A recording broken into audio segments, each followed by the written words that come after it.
امریکی محکمہ دفاع پینٹاگون نے ایران کے ساتھ جاری کشیدگی کے دوران ایک سنسنی خیز اعتراف کرتے ہوئے کہا ہے کہ امریکہ جدید میزائلوں بالخصوص ہائپر سونک اور جدید کروز میزائلوں کے خلاف مؤثر دفاعی صلاحیت سے محروم ہے۔ امریکی سینٹ میں سماعت کے دوران پینٹاگون کے سینئر عہدیدار مارک برکوٹس نے واضح کیا ہے کہ امریکہ کا موجودہ نظام صرف شمالی کوریا جیسے محدود حملوں کے لیے ڈیزائن کیا گیا تھا اور وہ روس، چین اور ایران کے غیر بیلسٹک خطرات کا مقابلہ کرنے کی پوزیشن میں نہیں ہے۔ اس صلاحیتی قرض کو دور کرنے کے لیے ٹرمپ انتظامیہ نے گولڈن ڈوم نامی ایک عظیم الشان منصوبے پر کام شروع کر دیا ہے جس کی لاگت $185 ارب تک جا سکتی ہے۔ یہ جدید ترین نظام مصنوعی ذہانت کی مدد سے زمین، فضا، سمندر اور خلا میں پھیلے دفاعی آلات کو یکجا کرے گا تاکہ امریکہ کو ہر قسم کے فضائی خطرات سے ملک کی تحفظ فراہم کیا جا سکے۔ تاہم ماہرین اور قانون سازوں نے اس منصوبے کی بھاری لاگت اور 2028 تک اس کے فعال ہونے کی طویل مدت پر گہری تشویش کا اظہار کیا ہے۔ امریکہ اور ایران کے درمیان مذاکرات میں تعطل اور آبنائے ہرمز میں بڑھتی ہوئی کشیدگی نے عالمی معیشت اور توانائی کی منڈیوں کو شدید دباؤ میں ڈال دیا ہے۔ خام تیل کی قیمتوں میں مسلسل اضافہ دیکھا جا رہا ہے جبکہ سمندری راستوں کی بندش کے باعث عالمی سپلائی چین بری طرح متاثر ہو رہی ہے۔ عالمی منڈی میں برنٹ خام تیل کی قیمت $113 فی بیرل سے تجاوز کر گئی ہے جبکہ امریکی خام تیل $112 پر ٹریڈ ہو رہا ہے۔ مقامی مارکیٹ شدید مندی کا شکار ہے جہاں 100 انڈیکس میں 1144 پوائنٹس کی بڑی کمی دیکھی گئی جس کے بعد انڈیکس 1,67,268 کی سطح پر آ گیا۔ جاپان کی مارکیٹ میں کمی ریکارڈ کی گئی تاہم کوریا اور ہانگ کانگ کے بازاروں میں مثبت رجحان رہا۔ ابنائے ہرمز کی موجودہ صورتحال انتہائی تشویشناک ہے کیونکہ یہاں سے دنیا کی ضرورت کا تقریباً 20% تیل اور گیس گزرتا ہے۔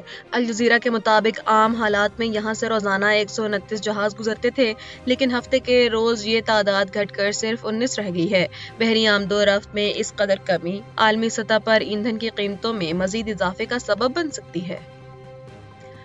اور ملک بھر میں سونے کی قیمتوں میں گراوٹ کا سلسلہ آج دوسرے روز بھی برقرار رہا جس کے نتیجے میں فی تولہ سونا مزید ہزاروں روپے سستا ہو گیا۔ عالمی مارکیٹ میں قیمتوں کے گرنے اور مقامی سطح پر طلب میں کمی کے باعث صرافہ بازاروں میں 2 دنوں کے دوران سونے کی قدر میں مجموعی طور پر غیر معمولی کمی دیکھی گئی ہے۔ آل پاکستان صرافہ جیمز اینڈ جیولرز ایسوسی ایشن کے مطابق آج فی تولہ سونے کی قیمت میں 5500 روپے کی مزید کمی ریکارڈ کی گئی ہے جس کے بعد سونا 4,79,562 روپے پر آ گیا ہے۔ اسی طرح 10 گرام سونے کی قیمت میں بھی 4,715 روپے گھٹ کر 4,11,147 روپے پر رہ گئی ہے۔ عالمی سطح پر سونے کا بہاؤ $55 کی کمی کے ساتھ $4,572 فی اونس تک گر گیا ہے۔ یاد رہے کہ گزشتہ روز بھی سونے کی قیمت میں 8,900 روپے بڑی کمی ہوئی تھی جس سے 2 دن کے دوران فی تولہ سونا مجموعی طور پر 14,400 روپے سستا ہو چکا ہے۔ ماہرین کا ماننا ہے کہ عالمی منڈی میں قیمتوں کا اتار چڑھاؤ مقامی مارکیٹ پر براہ راست اثر انداز ہو رہا ہے۔ وزیر اعلیٰ خیبر پختونخوا سہیل آفریدی نے پشاور میں ایک تقریب سے خطاب کرتے ہوئے صوبے میں گورننس کی بہتری اور تعلیمی اصلاحات کے عزم کا اظہار کیا ہے۔ انہوں نے واضح کیا ہے کہ ان کی حکومت نے کرپشن کے خلاف زیرو ٹالرنس کی پالیسی اپناتے ہوئے بڑے اور چھوٹے مگرمچھوں کا راستہ روکا اور نااہل افراد کو عہدوں سے فارغ کیا۔ تعلیمی میدان میں بہتری کے لیے centre of excellence for digital and high tech skills کے آغاز کے ساتھ ساتھ 16,000 اساتذہ کی بھرتی کا اعلان بھی کیا ہے۔ سہیل آفریدی نے اس بات پر افسوس کا اظہار کیا ہے کہ دہشت گردی نے صوبے کی تعلیم کو شدید نقصان پہنچایا، تاہم اب قلم کے ذریعے فرسودہ نظام کی تبدیلی اور بانی پی ٹی آئی کے ویژن کے مطابق محنت جاری ہے۔ انہوں نے عوام کو کرپشن کی شکایت کے لیے براہ راست رسائی کی دعوت دیتے ہوئے یہ گلہ بھی کیا کہ انہیں جیل میں بانی پی ٹی آئی اور بشرا بی پی سے ملاقات کی اجازت نہیں دی جا رہی۔ سری لنکا کرکٹ میں ایک بڑی انتظامی تبدیلی آئی ہے جہاں صدر رشمی سلوا نے اپنے عہدے سے استعفیٰ دے دیا ہے جس کے ساتھ ہی پوری ایگزیکٹو کمیٹی بھی سبکدوش ہو گئی ہے۔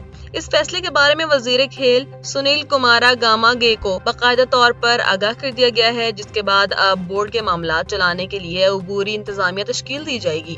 سری لنکن میڈیا کے مطابق اس استعفے کے بعد ملک کے معروف بینکر ایرن وکراما رتنے کو کرکٹ بورڈ کی ذمہ داریاں سونپنے کے لیے مضبوط ترین امیدوار تصور کیا جا رہا ہے۔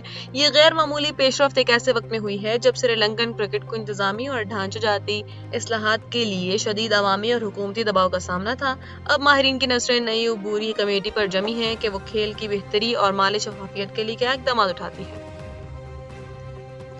الجزیرہ کی ایک خصوصی رپورٹ نے گزشتہ 76 برسوں میں امریکی جنگوں کے انسانی اور معاشی نقصانات کے ہوش ربا اعداد و شمار جاری کیے ہیں۔ رپورٹ کے مطابق 1950 کی دہائی میں کوریا کی جنگ سے شروع ہونے والا یہ سلسلہ اب حالیہ ایران تنازع تک پہنچ چکا ہے، جس میں لاکھوں جانیں ضائع اور کھربوں ڈالرز کا ضیاع ہوا ہے۔ افغانستان میں 20 سال تک جاری رہنے والی جنگ امریکی تاریخ کی طویل ترین جنگ ثابت ہوئی، جہاں 8 لاکھ سے زائد فوجیوں کی تعیناتی اور ہزاروں ہلاکتوں کے ساتھ ساتھ مقامی آبادی کو بھی بدترین جانی نقصان اٹھانا پڑا۔ حالیہ ایران تنازع کے حوالے سے رپورٹ میں بتایا گیا کہ یہ 60 روزہ جنگ غیر معمولی طور پر مہنگی ثابت ہوئی۔ صرف پہلے ہفتے میں ہی لاگت 12.7 ارب ڈالرز تک پہنچ گئی، جبکہ اس کے نتیجے میں ایران میں ہزاروں ہلاکتیں ہوئیں۔ اس جنگ نے امریکی معیشت اور عوام پر بھی گہرا اثر ڈالا، جہاں ایندھن کی قیمتوں میں 40% اضافے نے عام شہری کا جینا دوبھر کر دیا ہے۔ عوامی سطح پر اس جنگ کے خلاف شدید رد عمل پایا جاتا ہے اور سروے کے مطابق 60% امریکی فوجی اس کارروائی کے خلاف ہیں۔ امریکی صدر ڈونلڈ ٹرمپ نے ایران کے خلاف جارحانہ حکمت عملی اپناتے ہوئے اپنے مشیروں کو طویل المدتی بحری و معاشی ناکہ بندی کی تیاری کا حکم دے دیا ہے، کیونکہ ان کے نزدیک بمباری یا تنازع کے پیچھے ہٹنا ناکہ بندی جاری رکھنے سے زیادہ خطرناک ثابت ہو سکتا ہے۔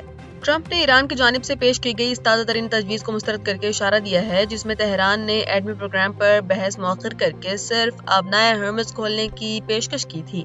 امریکی صدر کا دعویٰ ہے کہ ایران تباہی کے دہانے پر ہے، اس لیے انہوں نے ایرانی بندرگاہوں سے ہر قسم کی شپنگ روکنے اور تیل کی برآمدات پر دباؤ برقرار رکھنے کی ہدایت کی ہے۔ اس کشیدہ صورتحال کے دوران 2 ماہ بعد LNG کا پہلا ٹینکر مبارز آبنائے ہرمز عبور کر کے بھارت کی جانب روانہ ہوا ہے، جسے جہازوں کی نقل و حرکت کے ڈیٹا میں ایک اہم موڑ قرار دیا جا رہا ہے۔ بلومبرگ اور CNN کی رپورٹس کے مطابق امریکہ فی الحال کسی ایسے ڈیل کے حق میں نہیں ہے جو ایران کو جوہری رعایت فراہم کرتی ہو۔